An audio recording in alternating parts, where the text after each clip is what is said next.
Let's learn, observe, and explore with Professor Owl. One sunny morning, Sam and Jane in the kitchen. Sam is reading his notebook and Jane sat by the window, watching their cat, Milo, grooming himself. Jane leaned closer to Milo, fascinated by how the cat licked his fur so carefully. Look at Milo. It's like he's taking a bath without water. Sam chuckled and sat next to her. Maybe he's trying to save water, but now I'm curious. Why do cats spend so much time grooming themselves? Let's ask Professor Owl. He knows everything. Sam taps his notebook, and a glowing hologram of Professor Owl appears above it. Well, hello there, Sam and Jane. I see you've been observing Milo. Let me explain why cats groom themselves. It's quite fascinating.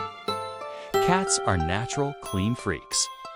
Their tongues are covered in tiny, comb-like barbs that sweep away dirt, loose fur, and even fleas.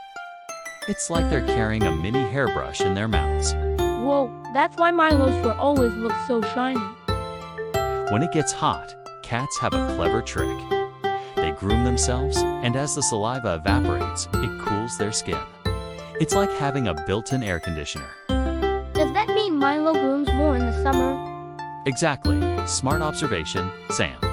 Cats use grooming to beat the heat. Milo is so lucky. I wish I could cool down that easily. Grooming isn't just practical, it's relaxing. Cats groom to distress and feel calm. It's their way of unwinding after a long day of adventures. Like when Mom tells us to brush our hair before bed? Exactly, Jane. Milo's grooming is his version of bedtime brushing. Think about it. Before bedtime, your parents remind you to brush your teeth, wash your face, and clean your hands and feet. It's not just about being clean. It helps your body relax and get ready for a good night's sleep. Oh, so just like we feel fresh and cozy after washing up, Milo feels the same way after grooming? Exactly, Sam. A clean and relaxed body makes for a restful sleep. Now that you know why cats groom themselves, it's time for you to do some observing. If you have a cat, watch how they groom. What parts of their body do they clean the most? How long do they spend grooming?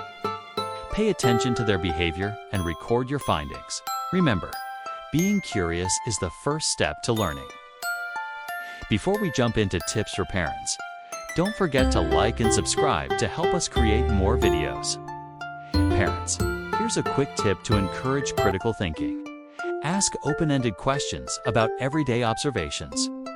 For example, if your child sees a bird in the garden, try asking, "Why do you think birds hop instead of walk?" Or, "What do you think that bird is looking for?"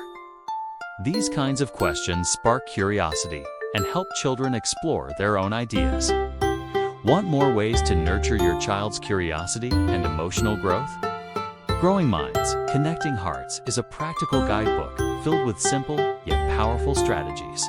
Learn more in the description. Thanks for joining us today, friends. Don't forget to like, share, and subscribe for more fun and curious adventures. Until next time, keep asking questions, kids.